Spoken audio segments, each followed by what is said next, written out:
Good morning दोस्तों।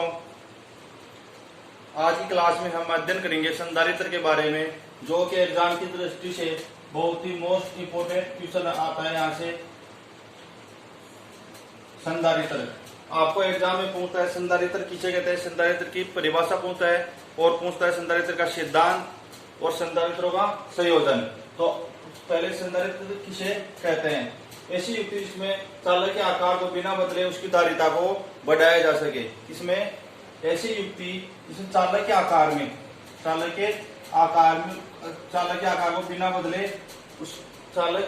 को बिना बदले उसकी धारिता को बढ़ाया जा सकता है। क्या कहलाता है? संधारित्र कहलाता है। आपको पूछता है संधारित्र का सिद्धांत।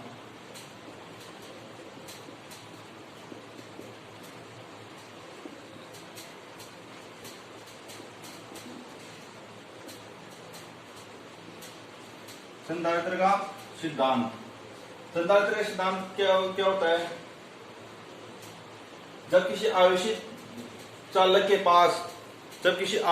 के पास अनावेशित चालक को रखा जाता है तो आवेशित चालक का विभव क्या हो जाता है? कम हो जाता है। आवेशित चालक का विभव कम हो जाता है। यदि अनावेशित चालक को पृथ्वी से जोड़ दिया जाता है, आवेशित चालक तो आवेशित चालक का विभव और भी कम हो जाता है, जिसके कारण आवेशित चालक का क्या बढ़ जाती है? धारिता बढ़ जाती है। जैसे कोई आवेशित चालक है, उसको पृथ्वी से जोड़ दें तो उसका क्या हो जाता है? विभव कम हो जाता है, जिसके कारण इसकी अनावेशित चालक को पृथ्वी से जोड़ दिया तो आवेशित चालक क्या बढ़ गई? धारिता बढ़ गई। क्या बढ़ गई? धारिता बढ़ गई। तो आपको इसमें संधारित्र के सिद्धांत में कुछ नहीं करना है, इतना ही बताना है कि जब किसी आवेशित चालक के पास अनावेशित चालक को रखा जाता है तो आवेशित चालक का विभव कम हो जाता है, तथा अनावेशित चालक को जब पृथ्वी से जोड़ा जाता है तो आवेशित चालक का विभव और भी कम हो जाता है, जिसके कारण आवेशित चालक की धारिता बढ़ जाती है। अब हम बात करते हैं संधारित्रों के संयोजन की। किसके? संधारित्रों के संयोजन की। संधारित्रों के संयोजन की कितने प्रकार से अध्ययन किया गया है? 2 प्रकार से। पहला श्रेणी क्रम में संयोजन और दूसरा समांतर क्रम में संयोजन।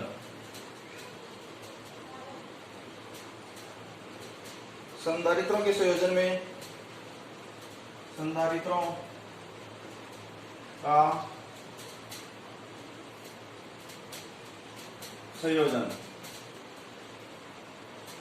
संधारित्रों का संयोजन कितने प्रकार से कर सकते हैं हम? 2 प्रकार से। पहला श्रेणी क्रम में संयोजन और दूसरा समांतर क्रम में संयोजन। तो हम पहले बात करते हैं श्रेणी क्रम में संयोजन की। संधारित्रों का किसमें?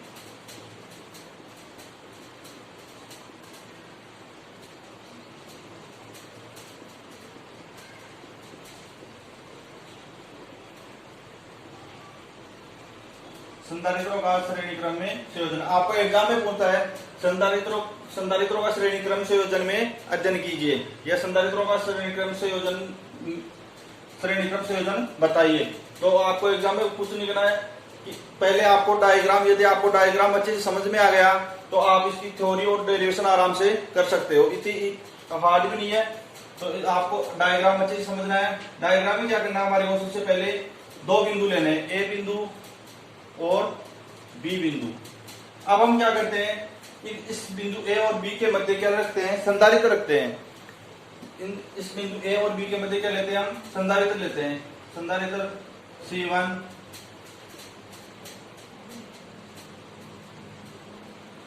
संधारित्र C2 और संधारित्र C3। क्या लिया? हमने 3 संधारित्र लिए। किसके मध्य? बिंदु ए और बी के मध्य। कितने संधारित्र लिए? 3 संधारित्र ले लिए। अब हम क्या करेंगे? सबसे पहले इसका विभवांतर कितना है? V1, इसका V2, इसका V3, और बिंदु ए से बी के मध्य विभवांतर कुल कितना होगा? V। बिंदु ए और बी के मध्य कुल विभवांतर कितना होगा? V। ये C1 धारिता का, C2 धारिता का, ये C3 धारिता का विभवांतर हो गया। सॉरी, संधारित्र हो गया C1 धारिता, C2 धारिता और C3 धारिता का। अब हम क्या करते हैं, सबसे पहले ये बिंदु ए इस संधारित्र से जोड़ते हैं और ये इससे जोड़ते हैं बिंदु बी से। हम इस संधारित्र C1 धारिता वाले पहली प्लेट को, ये एक संधारित्र है, ये दूसरा, ये तीसरा, तो इस पहले संधारित्र में ये पहले संधारित्र की पहली प्लेट होगी, ये दूसरी प्लेट होगी, ये दूसरी संधारित्र की पहली प्लेट, ये दूसरी प्लेट, ये तीसरे संधारित्र की पहली प्लेट और ये दूसरी प्लेट। तो सबसे पहले हम क्या करते हैं, पहले संधारित्र की पहली प्लेट को विद्युत स्रोत से जोड़ते हैं। किससे? विद्युत स्रोत से। विद्युत स्रोत से क्या कर दिया हमने, पहले संधारित्र की पहली प्लेट को किससे जोड़ दिया, विद्युत स्रोत से जोड़ दिया। जिसके कौन सा आवेश दे रहे हैं हम, प्लस क्यू आवेश देंगे। कौन सा आवेश, प्लस क्यू आवेश देंगे। तो प्लस क्यू आवेश देते हैं, तो इस पहले संधारित्र की पहली प्लेट के ऊपर कौन सा आवेश आ जाएगा, प्लस क्यू आवेश आ जाएगा। कौन सा आवेश आ जाएगा, प्लस क्यू आवेश। अब बताओ इसकी दूसरी प्लेट के ऊपर कौन सा आवेश आ जाएगा, पहले संधारित्र की पहली प्लेट के ऊपर तो प्लस क्यू आवेश आ गया, दूसरी प्लेट के ऊपर कौन सा आवेश आएगा, माइनस क्यू आवेश आएगा। क्यों? प्रेरण के कारण। किसके कारण? प्रेरण के कारण कौन सा आवेश आ जाएगा इसके ऊपर, माइनस क्यू आवेश। हमने क्या किया, पहले संधारित्र के लिए कि पहले संधारित्र को किससे जोड़ा हमने, पहले संधारित्र की पहली प्लेट को किससे, विद्युत स्रोत से जोड़ा। जिसे विद्युत स्रोत से जोड़ेगा हम कि इसको कौन सा आवेश दे रहे हैं, प्लस क्यू आवेश। तो पहले संधारित्र की पहली प्लेट के ऊपर कौन सा आवेश आ गया, प्लस क्यू आवेश, और प्रेरण के कारण दूसरी प्लेट के ऊपर कौन सा आ गया, माइनस क्यू आवेश। यहाँ क्या रहा, प्लस क्यू आवेश फ्री रहा। अब क्या करते हैं हम, इसी की तरह क्या करते हैं हम इसको, अब दूसरे संधारित्र की पहली प्लेट को किससे जोड़ते हैं, पहले संधारित्र की दूसरी प्लेट से। पहले संधारित्र की दूसरी प्लेट तो ये है और दूसरे संधारित्र की पहली प्लेट ये है, इन दोनों को आपस में जोड़ते हैं। ये लो जोड़ दिया। अब क्या हुआ, यहाँ से इस पहले संधारित्र की दूसरी प्लेट के ऊपर क्या था, प्लस क्यू आवेश फ्री था, वो किसके ऊपर आ गया, दूसरे संधारित्र की पहली प्लेट के ऊपर। प्लस क्यू आवेश किसके ऊपर आ गया, दूसरे संधारित्र की पहली प्लेट के ऊपर। सेम कंडीशन इसकी तरह, प्रेरण के कारण दूसरे संधारित्र की दूसरी प्लेट के ऊपर कौन सा आवेश आ जाएगा, माइनस क्यू आवेश आ गया। अब इसी प्रकार अगली प्लेट को जोड़ते हैं, संधारित्र की तीसरी प्लेट को जोड़ेंगे किससे, दूसरी प्लेट से, दूसरे संधारित्र की दूसरी प्लेट से। ये लो जोड़ दिया, तो क्या हुआ, दूसरे संधारित्र की दूसरी प्लेट के ऊपर क्या था, प्लस क्यू आवेश फ्री था। तो इसी की तरह इसके ऊपर भी कौन सा आवेश आ गया, तीसरे संधारित्र की पहली प्लेट का संयोजन। संधारित्रों का संयोजन कितने प्रकार से कर सकते हैं हम, दो प्रकार से। पहला श्रेणी क्रम में संयोजन और दूसरा समांतर क्रम में संयोजन। तो हम पहले बात करते हैं श्रेणी क्रम में संयोजन की। संधारित्रों का किसमें,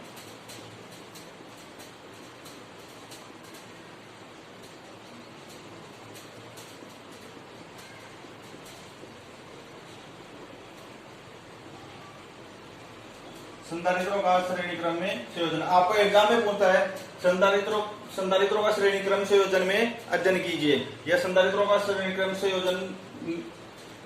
संयोजन बताइए। तो आपको एग्जाम में कुछ नहीं करना है कि पहले आपको डायग्राम, यदि आपको डायग्राम अच्छे से समझ में आ गया तो आप इसकी थ्योरी और डेरिवेशन आराम से कर सकते हो, इतनी हार्ड भी नहीं है। तो आपको डायग्राम अच्छे से समझना है। डायग्राम में क्या करना है हमारे को, सबसे पहले दो बिंदु लेने हैं, ए बिंदु और बी बिंदु। अब हम क्या करते हैं, इस बिंदु ए और बी के मध्य क्या रखते हैं, संधारित्र रखते हैं। इस बिंदु ए और बी के मध्य क्या लेते हैं हम, संधारित्र लेते हैं। संधारित्र C1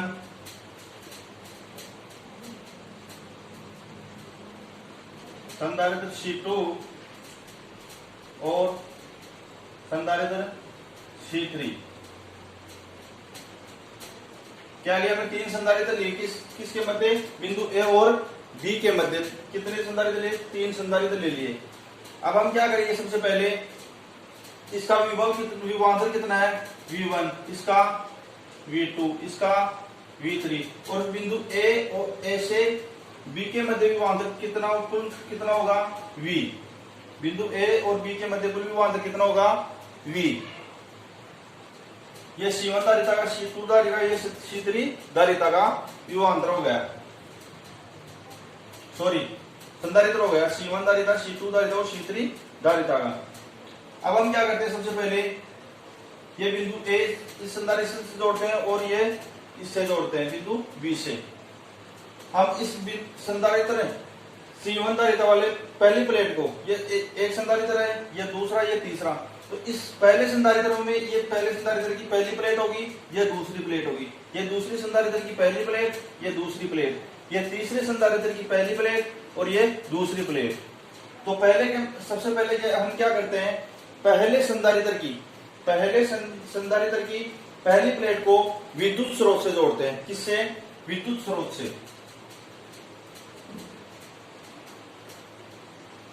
विद्युत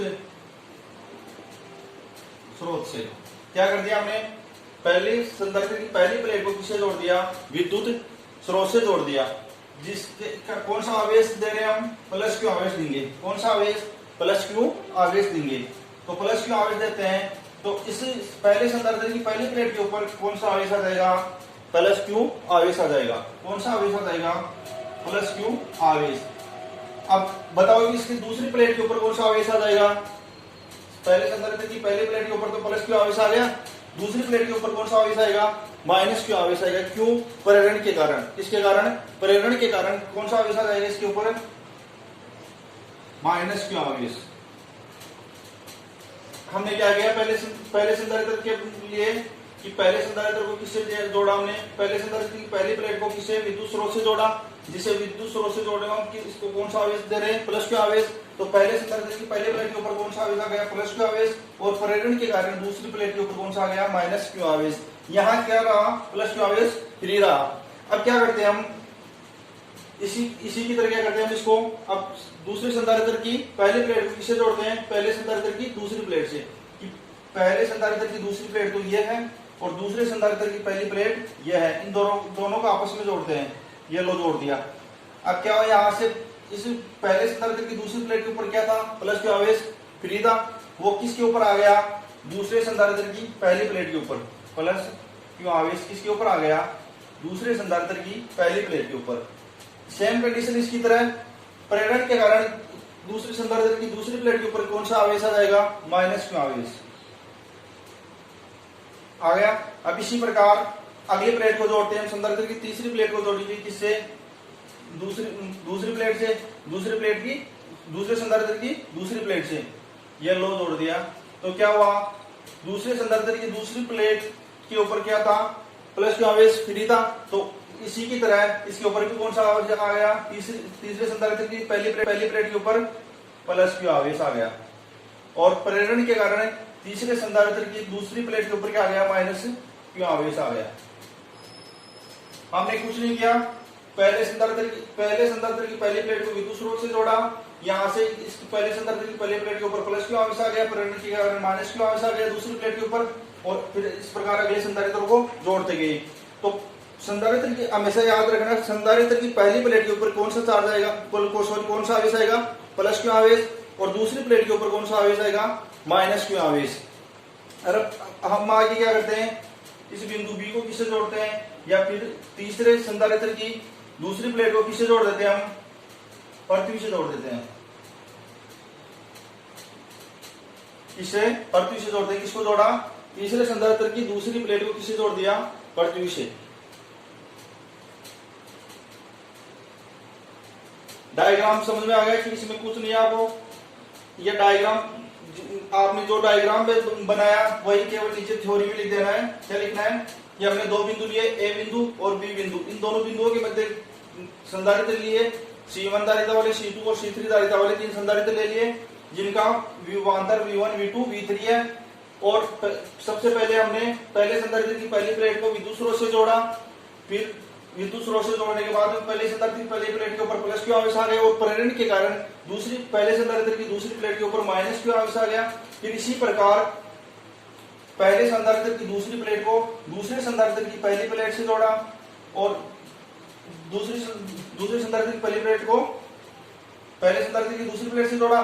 फिर इसी प्रकार तीसरे संधारित्र की पहली प्लेट को दूसरे संधारित्र की दूसरी प्लेट से जोड़ा। यही क्रम चलता रहेगा। फिर आपको डेरिवेशन में करना है कुल विभवांतर कितना है v, बिंदु ए से बी के मध्य कुल विभवांतर कितना है v। तो इनके ऊपर इन संधारित्रों में विभवांतर कितना होता है v1 plus v2 plus v3। कितना है v1 plus v2 plus v3। इसको समीकरण नंबर 1 दे दो। अब हम क्या करेंगे, संधारित्र C इक्वल टू क्या होता है, C बराबर Q अपॉन V। ये होता है C equal to Q upon V। तो यहां किसका मान निकालना है, विभवांतर का V का मान निकालना है। तो क्या करेंगे हम, V equal to Q upon C। क्या आ गया, V का मान क्या आ गया Q अपॉन C। ये तो किसका आया है, कुल विभवांतर का V का मान आया है। हम किसका मान निकालेंगे, V1 का, V2 का, V3 का। तो V1 का मान क्या होगा, V1 equal to Q upon धारिता कौन सी धारिता वाला, C1 धारिता वाला संधारित्र ले लें C1। फिर V2 equal to Q upon C2 धारिता वाला, V2 equal to Q upon C2। फिर V3 Q अपॉन C3। ये तीन हो गए। V1 का मान Q अपॉन C1, V2 का मान Q अपॉन C2, V3 का मान Q अपॉन C3। किससे लिए आया ये मान, संधारित्र की डेफिनेशन में हमने पढ़ा था C इक्वल टू क्या होता है Q अपॉन V। धारिता क्या होती है C equal to Q upon V। तो यहां से धारिता से हमने ये मान निकाल लिए। अब ये तीनों मान किस में रख देंगे, समीकरण 1 में रख देंगे। इसमें तीनों मान समीकरण 1 में रखने पर, ये तीनों मान किस में रख दीजिए हम, समीकरण 1 में। समीकरण 1 क्या है, V equal to V1 plus V2 plus V3।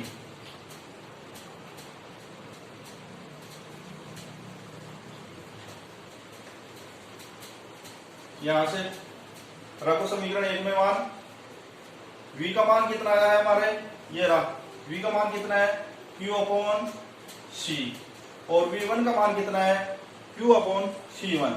कितना है Q upon C1 plus V2 का मान कितना है Q upon C2, Q upon C2 plus V3 का मान कितना है Q upon C3, Q upon C3।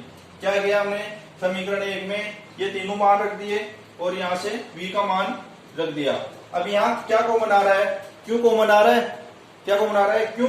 तो Q कॉमन ले लेते हैं, Q upon C equal to Q common लिया हमने, तो अंदर क्या बचा 1 upon C1 plus 1 upon C2 plus 1 upon C3। क्या बचा 1 upon C1 plus 1 upon C2 plus 1 upon C3। इस Q से ये Q कैंसिल हो गया। अब क्या बचेगा हमारा नीचे,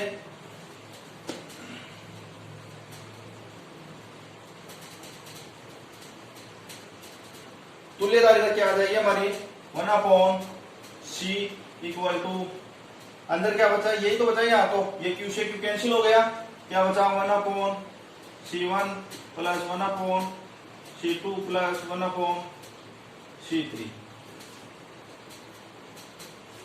ये क्या आ गई हमारी तुल्य धारिता।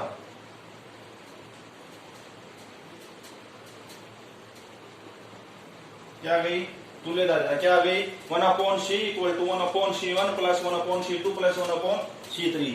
ये क्या हो गया हमारा श्रेणी क्रम, संधारित्रों का श्रेणी क्रम में संयोजन। आपको एग्जाम में पूछे कि संधारित्रों का श्रेणी क्रम में संयोजन को समझाइए, संधारित्रों के श्रेणी क्रम को, संधारित्रों में श्रेणी क्रम संयोजन को समझाइए। तो आपको कुछ नहीं करना है, मैंने आज जो आपको डायग्राम बताया वो डायग्राम करना है। 3 बिंदु ए और बी के मध्य 3 संधारित्र लेने हैं। तीनों संधारित्रों को पहले संधारित्र की पहली प्लेट को दूसरों से जोड़ते हैं।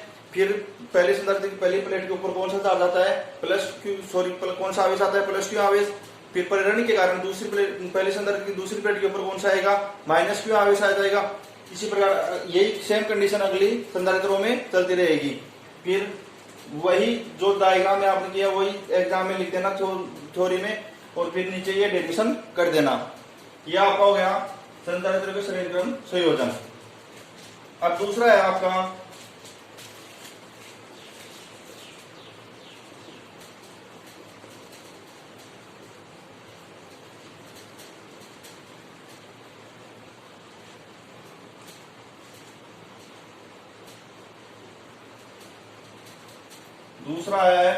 समांतर क्रम संयोजन।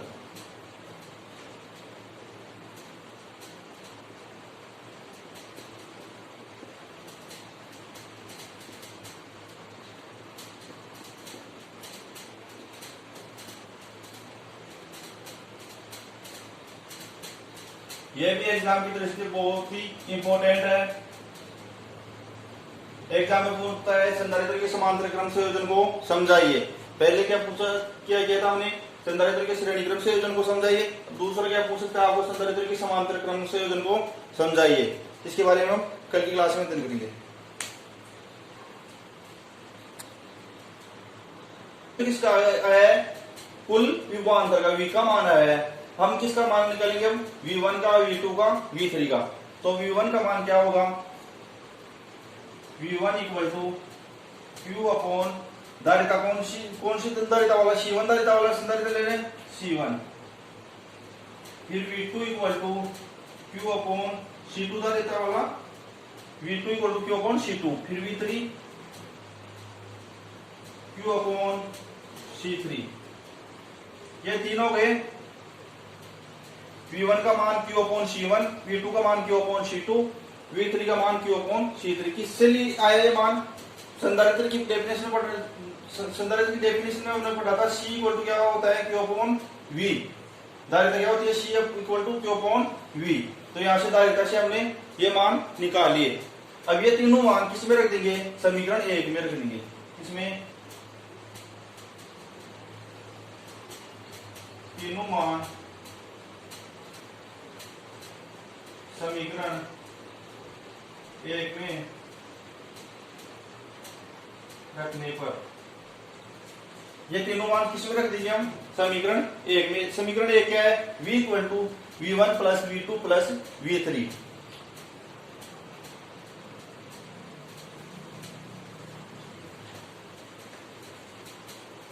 यहां से रखो समीकरण 1 में मान, v का मान कितना आया है हमारे, ये रहा v का मान कितना है q अपॉन c, और v1 का मान कितना है q अपॉन c1, कितना है q upon c1, plus v2 का मान कितना है q upon c2, q upon c2, plus v3 का मान कितना है q upon c3, q upon c3। क्या किया हमने, समीकरण 1 में ये तीनों मान रख दिए और यहां से v का मान रख दिया। अब यहाँ क्या कॉमन आ रहा है, q कॉमन आ रहा है। क्या कॉमन आ रहा है, q, तो q कॉमन ले लेते हैं, q upon c equal to q common लिया हमने, तो अंदर क्या बचा 1 upon c1 plus 1 upon c2 plus 1 upon c3। क्या बचा 1 upon c1 plus 1 upon c2 plus 1 upon c3। इस q से ये q कैंसिल हो गया। अब क्या बचेगा हमारा नीचे,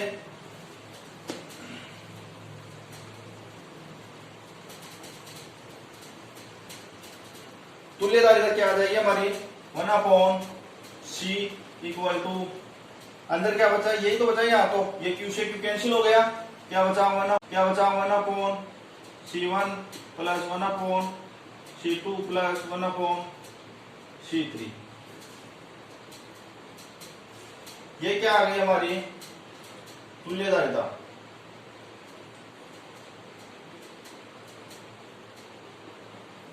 क्या आ गई तुल्य धारिता, क्या आ गई 1 upon c equal to 1 upon c1 plus 1 upon c2 plus 1 upon c3। ये क्या हो गया हमारा श्रेणी क्रम, संधारित्रों का श्रेणी क्रम में संयोजन। आपको एग्जाम में पूछे कि संधारित्रों का श्रेणी क्रम में संयोजन को समझाइए। संधारित्रों के श्रेणी क्रम को, संधारित्रों में श्रेणी क्रम संयोजन को समझाइए। तो आपको कुछ नहीं करना है, मैंने आज जो आपको डायग्राम बताया वो डायग्राम करना है। 3 बिंदु ए और बी के मध्य 3 संधारित्र लेने हैं। तीनों संधारित्रों को पहले संधारित्र की पहली प्लेट को दूसरों से जोड़ते हैं। फिर पहले संधारित्र की पहली प्लेट के ऊपर कौन सा चार्ज आता है, प्लस क्यू, सॉरी कौन सा आवेश आता है, प्लस क्यू आवेश। फिर परिवहन के कारण दूसरी प्लेट, पहले संधारित्र की दूसरी प्लेट के ऊपर कौन सा आएगा, माइनस क्यू आवेश आ जाएगा। इसी प्रकार यही सेम कंडीशन अगली संधारित्रों में चलती रहेगी। फिर वही जो डायग्राम में आपने किया वही एग्जाम में लिख देना थ्योरी में, और फिर नीचे ये डेरिवेशन कर देना। यह आपका हो गया संधारित्र के श्रेणी क्रम संयोजन। अब दूसरा है आपका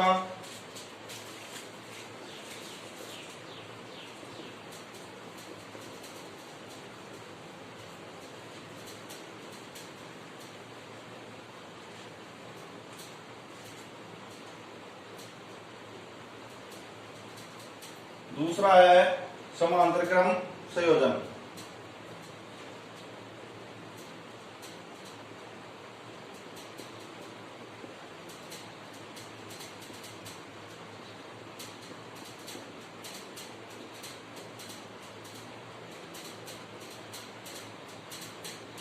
यह भी एग्जाम की दृष्टि से बहुत ही इंपॉर्टेंट है।